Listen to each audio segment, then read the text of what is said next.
The champagne glass exploded against marble. Gold light from the chandelier scattered across 1,000 crystal shards as Luciano Moretti's voice cut through La Maison de Rosa like a blade through silk. Do you have any idea what you just said? His accent rolled thick, dangerous. Every conversation in the gallery died. Women in emerald gowns froze mid-laugh. Men in tailored suits turned their heads slowly, afraid to miss what came next. Amani Brooks stood 5 feet from a painting worth $15 million. Her finger still pointed at the canvas. Her mother's spare catering uniform hung loose on her shoulders, the white fabric bright against her brown skin. She was 22 years old and had just called a Monet a fake in front of Europe's wealthiest collectors. Hi, viewers. Kindly tell us where you're watching from and what time it is. She didn't lower her hand. I said it's not real. The crowd inhaled as one. Phones appeared from pockets and purses. A woman whispered something about tomorrow's headlines. Someone laughed once, sharp and mean, then stopped when Luciano's eyes swept the room. He wore black from collar to shoe, except for the tattoo creeping up his neck. Old Sicilian symbols that meant blood and loyalty. His jaw worked like he was chewing glass. The veins in his forearms stood out as his hands curled into fists. You're Clara Brooks's daughter. His tone made it sound like an accusation.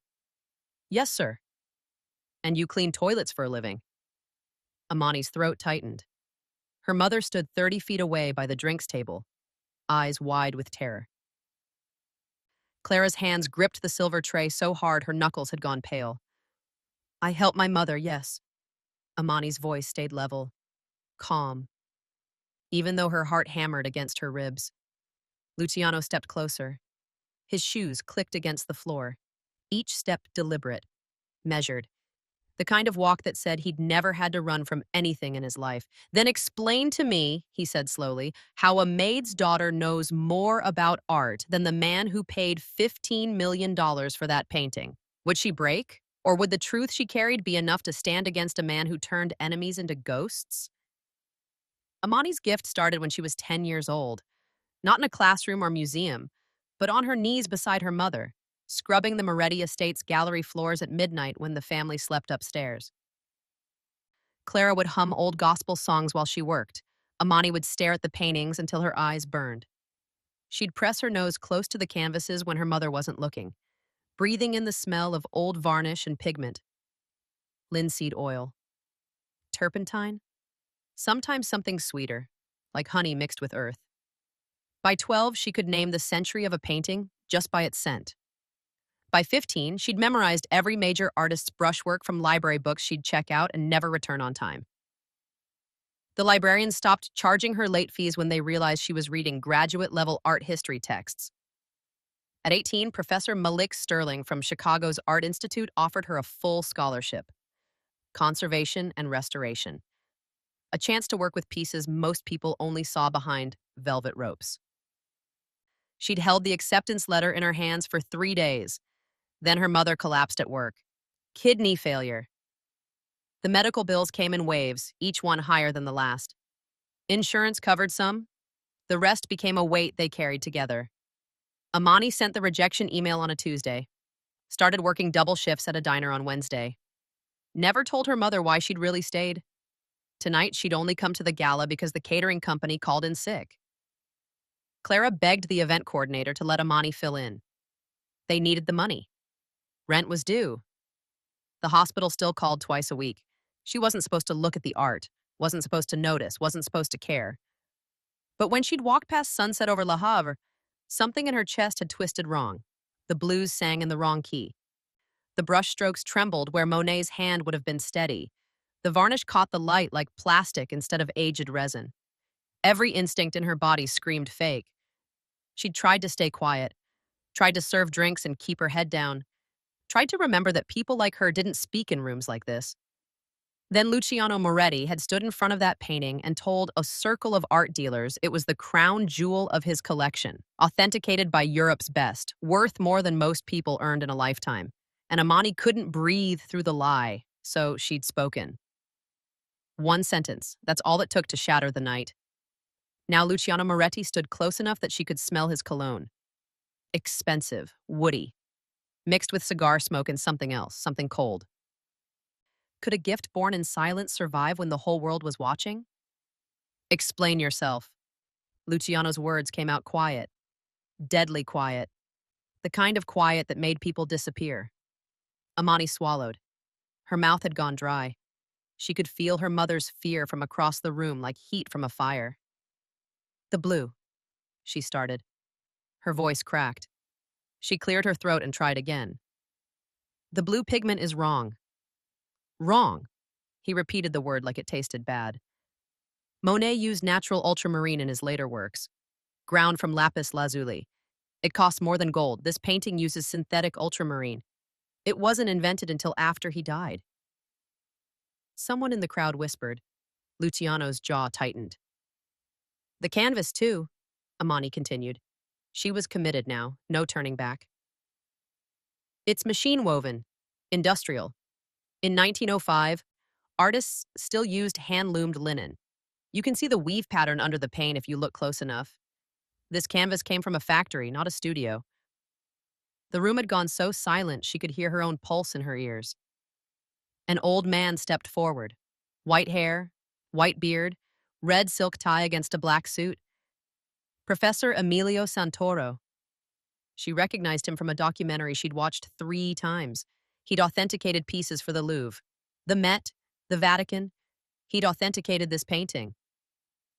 Young lady, he said carefully, these are serious accusations. I know, sir. You understand what you're implying? Yes, sir. Her hands were shaking now. She clasped them together to hide it. I'm saying someone sold Mr. Moretti a forgery. A good one, but still a forgery. Luciano laughed.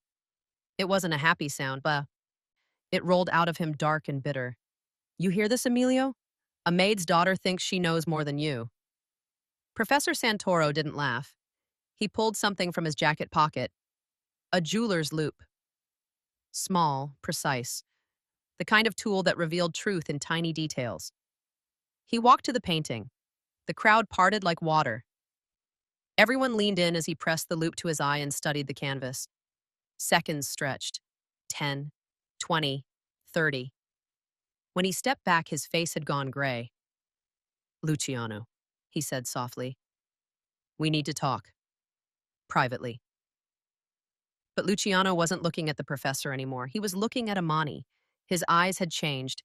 The anger was still there, but something else lived underneath it now, something harder to name. No, he said. Whatever you have to say it here. In front of everyone. Professor Santoro's hand trembled slightly as he lowered the loop. His voice came out barely above a whisper, but in that silent room, everyone heard it. She's right. The painting is a fake. Had Amani just saved Luciano Moretti from a lie? Or signed her own death warrant? The gallery erupted. Voices crashed over each other like waves against rocks. A woman in diamonds grabbed her husband's arm. 2 men in matching gray suits whispered frantically into their phones. Camera flashes burst from every corner. Impossible! Luciano's voice cut through the chaos. I paid $15 million for a very convincing forgery. Professor Santoro looked like he might be sick. I authenticated this piece 3 years ago. I examined it for 2 days. I ran every test available at the time. Then how? Because I was looking at what I expected to see, not what was actually there. The professor's hands were shaking now. This girl looked without expectation, without bias. She saw the truth we all missed. A reporter pushed forward. Mr. Moretti, do you have a comment? Luciano's hand shot up. The reporter froze mid-sentence. Everyone froze. That's the kind of power he carried. The kind that didn't need words to make people obey. He stared at the painting. Really looked at it now, like he was seeing it for the first time. His chest rose and fell, breathing controlled but heavy. The tattoo on his neck seemed to darken in the golden light. When he finally spoke, his voice was too calm. Dangerously calm. Everyone out. Nobody moved. Out. The word exploded through the room like thunder. Now, the crowd scattered. collectors and critics and reporters flooding toward the exits in a wave of silk and panic. Amani tried to move toward her mother, but two men in black suits appeared beside her. They didn't touch her. Didn't need to. Their presence said everything. Clara's cry cut across the emptying gallery. "Please, Mr. Moretti, she didn't mean—" "Mrs. Brooks." Luciano didn't turn around. "Go home. Your daughter and I need to have a conversation." "Sir, please." "I'll make sure she gets home safely." His tone left no room for argument. "You have my word." Clara's eyes met Amani's across the room. Terror, helplessness, love. All three at once. Then the remaining security guards ushered her toward the door with the last of the guests. The massive gallery doors closed with a sound like a tomb sealing shut. Only 4 people remained: Luciano, Amani, Professor Santoro, and the painting that had just destroyed the night. Luciano walked to the bar, poured himself something dark from a crystal decanter, drank it in one motion, poured another. "Do you know what you've done?" he asked the room. Nobody answered. "You've made me look like a fool in my own gallery in front of people who would kill to see me weak." "I'm sorry," Amani whispered. "Sorry." He turned to face her. The glass in his hand caught the light. "Sorry doesn't give me my $15 million back. Sorry doesn't erase the photos already spreading across the internet. Sorry doesn't fix the fact that everyone in this city now thinks Luciano Moretti can't tell real art from trash." Professor Santoro stepped forward. "Luciano, she did you a favor. If this had come out any other way, get out, Emilio. Well, get out." Each word dropped like a stone. "We'll discuss your role in this mess later." The professor left without another word. His footsteps echoed until they faded completely. Then there was just silence and champagne glasses abandoned on marble tables. Luciano set down his drink, walked toward Amani slowly. She wanted to run. Every instinct screamed run, but her legs wouldn't move. He stopped 3 feet away, close enough that she had to tilt her head back to meet his eyes. "In my world," he said quietly, "there are 3 rules. Never be embarrassed in public, never lose money, never trust a stranger. Tonight, you made me break all 3. His phone buzzed. He glanced at it. Whatever he saw made his expression darken further. "It's already on 6 news sites," he said. "By morning, it'll be everywhere." Was this the moment everything changed or the moment everything ended? Luciano's private office sat at the top of La Maison de Rosa, floor-to-ceiling windows overlooking Paris at night. The Eiffel Tower blinked in the distance like a heartbeat made of light. Amani stood by the door. The 2 security guards who'd escorted her up had left without a word, locking it behind them. She heard the click, felt it in her stomach. Luciano stood at the window, his back to her. Cigar smoke drifted up toward the dark ceiling. He hadn't spoken since they'd entered the room 5 minutes ago. The silence was worse than shouting. "My cousin sold me that painting," he finally said. "Marco, 20 years ago. He told me it came from a private collector in Prague who needed money fast. The price was good. The provenance checked out. Emilio authenticated it. Everything was perfect." He turned around. The city lights behind him made his face half shadow. "Marco died 3 months later. Car accident. Brakes failed on a mountain road." Luciano took a long drag from his cigar. "I didn't think much of it at the time. Accidents happen. But now I'm wondering if someone made those brakes fail. If someone knew what he'd done and made sure he couldn't talk about it." Amani's throat was so tight she could barely breathe. "You understand what I'm telling you?" Luciano asked. "Someone conned me. Made me pay $15 million for garbage. Made me hang it in my gallery like a prize. Made me brag about it to every collector in Europe." He crossed the room slowly, each step deliberate. He stopped in front of her, close enough that she could see the gray in his stubble, the scar above his left eyebrow, the exhaustion behind the anger. "For 20 years, I have been walking around with that lie hanging on my wall," he said. "And it took a 22-year-old girl in a borrowed uniform to tell me the truth." His hand moved. Amani flinched, but he didn't strike her. His fingers touched the gold frame of a small painting on the wall beside them. A real one. She could tell by the way the brushstrokes caught the light.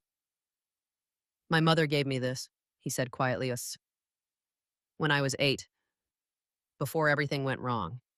She told me art was the only honest thing in a dishonest world, that paintings couldn't lie because they showed you exactly what they were. He laughed once, bitter. But she was wrong. Everything lies if the price is right. Amani found her voice. Not everything, sir. No. He looked at her. Then tell me something true. Tell me why you spoke up tonight when staying quiet would have been safer. Because you deserve to know. I deserve a lot of things. That doesn't mean I get them. His phone buzzed again. He ignored it. Do you know what happens to people who embarrass me?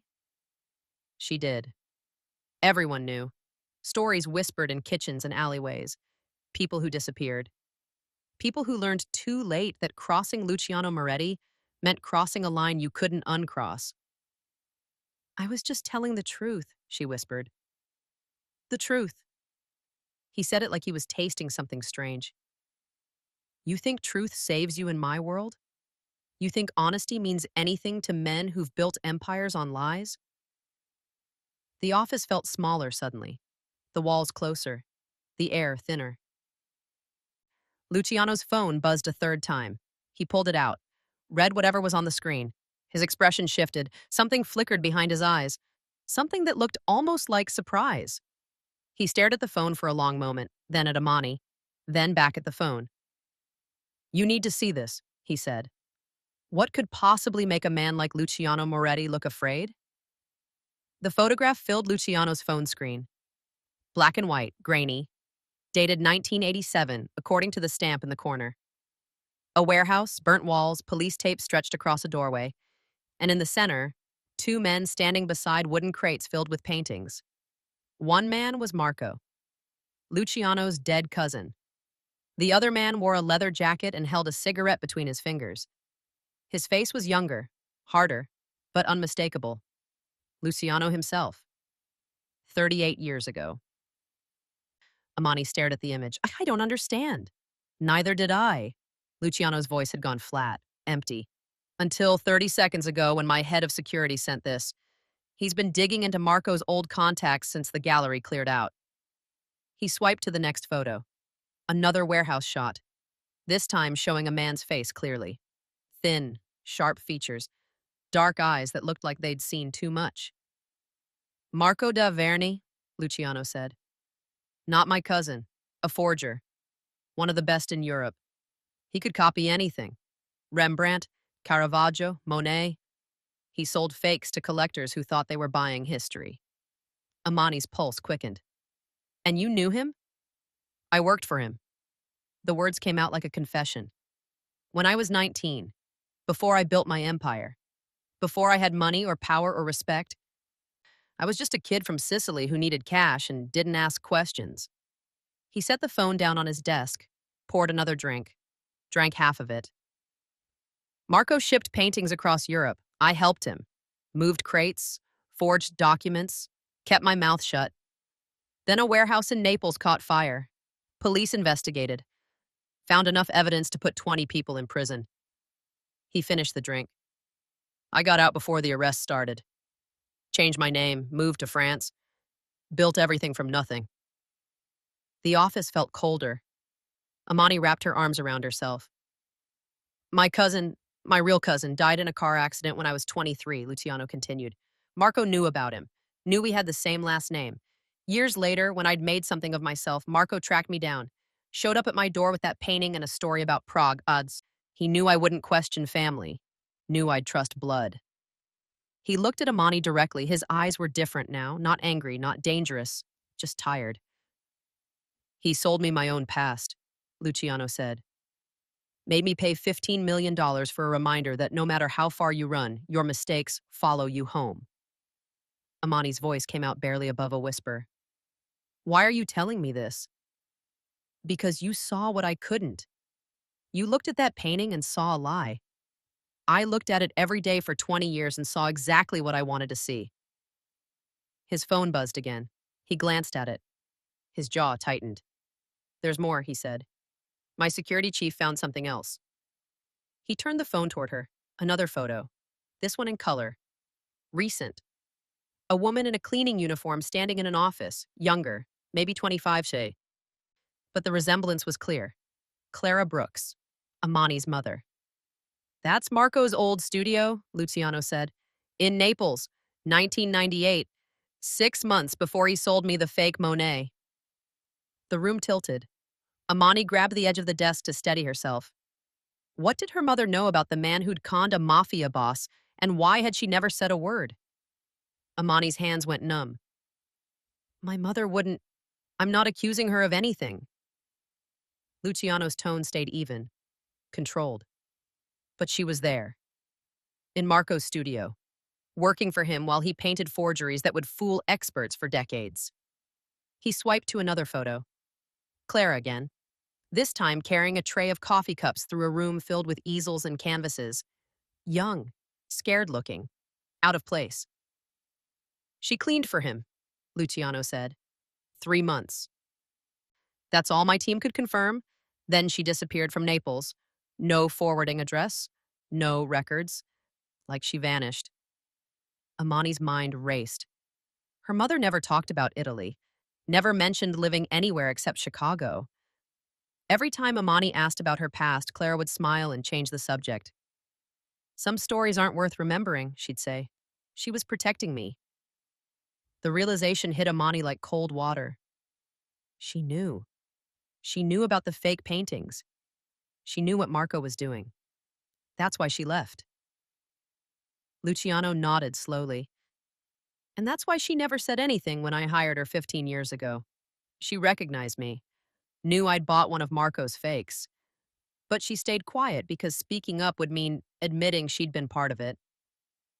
He picked up his cigar, let it burn without smoking it. The ash grew longer, finally dropped onto his desk. Your mother isn't a criminal, he said. She's a survivor. She did what she had to do. Then she spent the rest of her life making sure you never had to make those choices. Amani felt something crack open in her chest.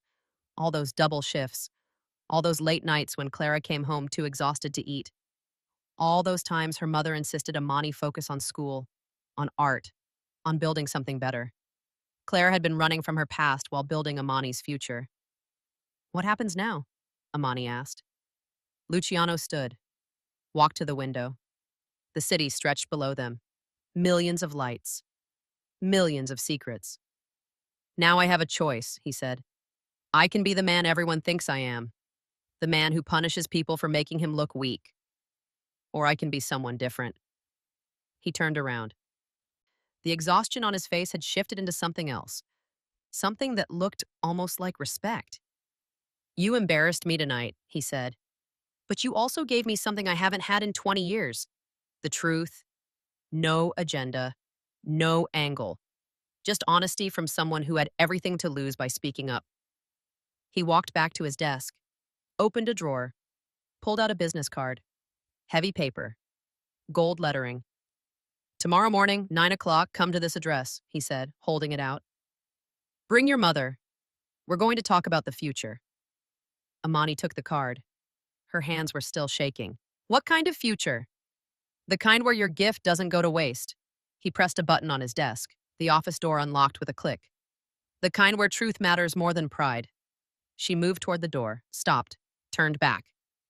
Mr. Moretti, why did you really show me those photos? He smiled for the first time that night. It didn't reach his eyes, but it was real. Because forgiveness starts with understanding, he said. And I needed to understand why I spent 20 years looking at a lie and calling it beautiful. As Amani walked out into the hallway, she heard him say one last thing. Your mother raised someone extraordinary. Tell her I said that. Could a truth told in anger become the foundation for something neither of them expected? Morning light cut through the windows of the Moretti Foundation offices. Marble floors, dark wood panels, original paintings on every wall. Real ones this time. Amani had checked. She sat beside her mother in leather chairs that probably cost more than their monthly rent. Clara's hands hadn't stopped shaking since they'd arrived 20 minutes ago. She wore her best church dress, navy blue, pressed carefully, her hair pulled back in a neat bun. Luciano entered through a side door. No security, no assistants, just him in a charcoal suit that fit like it was borne on his shoulders. "Mrs. Brooks," he nodded to Clara. "Thank you for coming." Clara's voice came out tight, afraid. "Mr. Moretti, I need to explain about Naples." "You don't owe me explanations." He sat across from them. "You were young. You needed work. Marco hired people who asked no questions. I understand survival." Tears welled in Clara's eyes. She blinked them back. Luciano pulled a folder from his desk, slid it across the polished surface. Amani opened it. Inside were documents, contracts, bank statements. "I've spent the morning making calls," Luciano said. "The fake Monet is being removed from my gallery today. I'm issuing a statement taking full responsibility for not catching the forgery sooner. Professor Santoro has resigned. The insurance company is investigating Marco's entire operation." He leaned forward, elbows on his knees. "But that's not why you're here," he continued. "You're here because last night your daughter showed me something I'd forgotten. That expertise isn't about degrees or connections. It's about seeing clearly when everyone else is blind." Amani's heart hammered. "Sir, I want to hire you." The words landed like stones in still water. "To lead a new authentication division under the Moretti Foundation. Every piece I own, every piece I consider buying. You'll examine them, verify them. Protect me from making the same mistake twice." Clara gasped. "Mr. Moretti, she's only 22. She's old enough to see what experts miss." He looked directly at Amani. "I'm offering you a salary that will cover your mother's medical bills, full benefits, an office, a team. And eventually, when you're ready, I'll fund your education at any institution you choose." The room spun. Amani gripped the chair's armrest. "Why?" she whispered. "Because I spent 20 years surrounding myself with people who told me what I wanted to hear," Luciano said. "I need someone who'll tell me the truth. Even when it hurts. Especially when it hurts." He stood, extended his hand. "Do we have an agreement?" Amani looked at her mother. Clara's face was wet with tears now. She nodded once. Permission, pride, relief. Amani stood, took Luciano's hand. His grip was firm, final. "Yes, sir," she said. "We do." As they shook, Luciano smiled. A real smile this time. "Good. Because there's one more thing." He walked to the window. "I'm going to find out who convinced Marco to target me, who knew about our past, who orchestrated the whole thing. And when I do, I want you there. I want you to see justice happen the right way." His reflection in the glass looked different, softer, like a weight had lifted. "No more lies," he said. "From now on, only truth." But 3 weeks later, when that black envelope appeared on Amani's new desk, she'd learned that some truth cut deeper than any lie ever could. The envelope sat on polished oak like a shadow that didn't belong. Black paper, no return address, just her name written in silver ink across the front. Amani picked it up carefully. 3 weeks had passed since she'd started at the Moretti Foundation. 3 weeks of examining paintings with equipment she'd only read about in textbooks. 3 weeks of slowly understanding how much power came with truth. She opened the envelope. A photograph slid out. Color. Clear, professional quality, her mother. Younger by at least 25 years, standing in an office with exposed brick walls and paint-stained floors. But she wasn't cleaning. She was holding a paintbrush, standing in front of an easel, a half-finished canvas showing water lilies and soft blue light. Monet's style. Perfect mimicry. Amani's hands went cold. Beneath the photo, a note, handwritten in the same silver ink. "The truth always comes home. LM." The office door opened. Luciano walked in. He saw the envelope, the photograph, the expression on Amani's face. "You found it," he said quietly. What is this? Her voice shook. The rest of the story. He sat in the chair across from her desk. The part I needed to be sure about before I told you. Amani stared at the photo. Her mother's face, young, focused, talented. She wasn't just a cleaner, Luciano said. She was Marco's apprentice, his best student. She could copy anything he taught her. Some people said she was even better than he was. The room tilted. No, my mother scrubs floors. She's not. She chose floors over forgery. Luciano's tone was gentle. Marco wanted her to stay, offered her money, a career, everything a talented artist could want. But your mother saw what that life meant. Lies, crime, always looking over your shoulder. So she walked away, came to America. Started over with nothing. Amani's eyes burned. She painted the fake Monet. No, Luciano shook his head. Marco painted it. But your mother was there when he did. She saw every brushstroke, every technique. And when she left, she made herself forget. Buried her talent so deep that even you never knew it existed. He stood, walked to the window. Paris morning light painted everything gold. That's why she never said anything when I hired her, he continued. Not just because she was afraid, but because seeing that painting on my wall every day reminded her of what she'd escaped, what she'd sacrificed to give you a different life. Amani couldn't breathe. All those years, all those nights her mother came home exhausted and never complained, never talked about her past, never let Amani see the artist she used to be. She gave up everything for me, Amani whispered. Yes. Luciano turned around. And now you're going to honor that sacrifice by being the artist she never got to be? Not by creating forgeries, by protecting truth, by making sure no one else builds their life on someone else's lies. He walked to the door, paused. Your mother is waiting in the lobby, he said. I think you two have a conversation to finish. As he left, Amani stared at the photograph, her mother's hands covered in paint, her mother's eyes full of something that looked like hope before it learned to hide. Some truths hurt, but some truths set you free. 6 months later, the New York Metropolitan Museum of Art glowed under camera lights.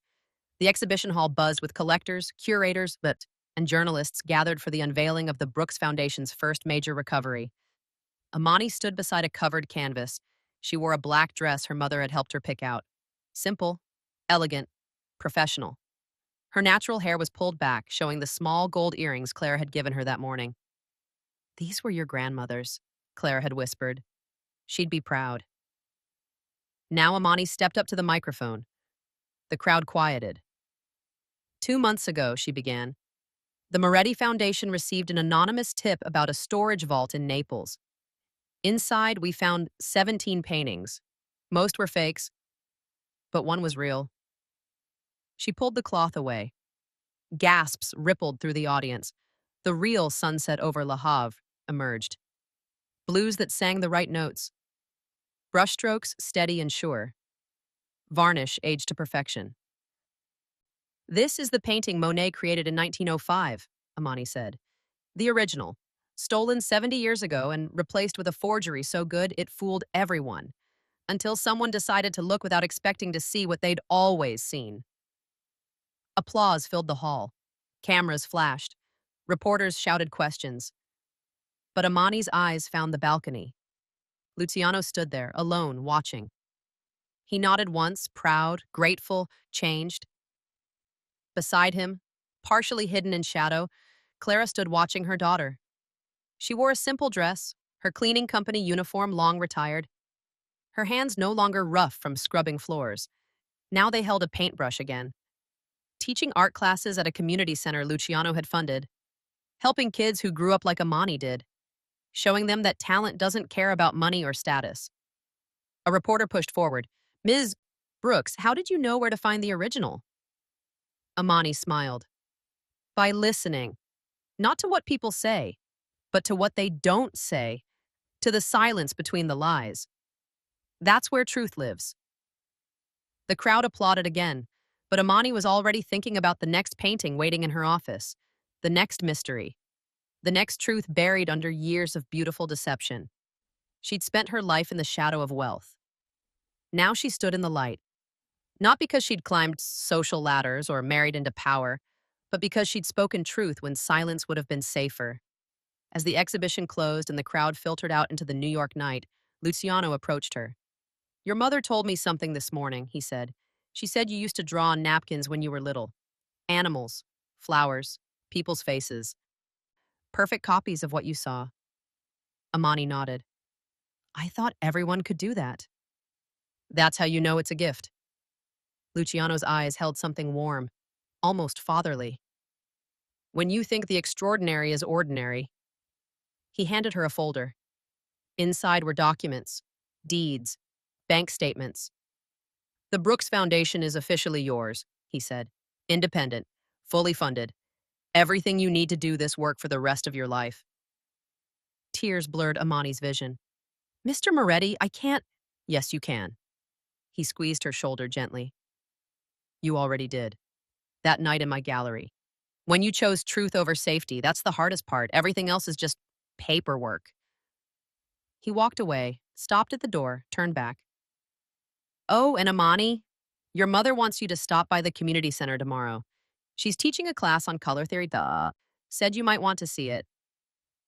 Then he was gone, and Amani stood alone in the exhibition hall, surrounded by recovered masterpieces and the weight of everything that had changed.